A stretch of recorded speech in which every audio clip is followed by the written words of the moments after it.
A clothing store sells a certain jacket for 20% more than its suggested retail price.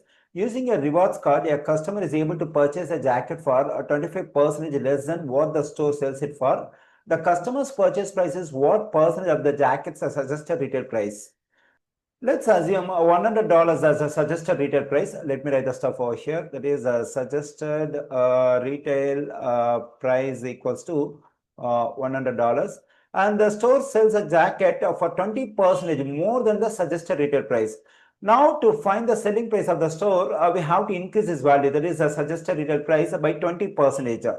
We know that when I increase this value by 20%, it will be 120. That is the selling price of the store equals to $120. Let me write this up over here, $120.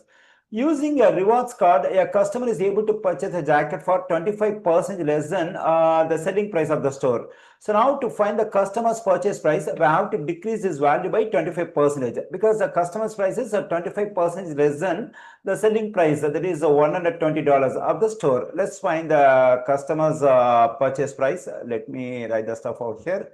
Since we have to decrease this value by 25%, we have to subtract 25 from 100% times the value we are decreasing by 25%, that is $120. Let me write the stuff over here. Now, when I simplify this one, I'm getting 75%. That is 75% times $120.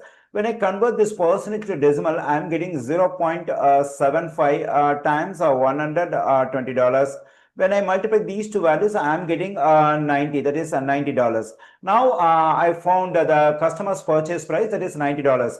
According to the question, we have to find the customer's purchase price, that is this $90 is what percentage of the jacket's suggested retail price, that is $100.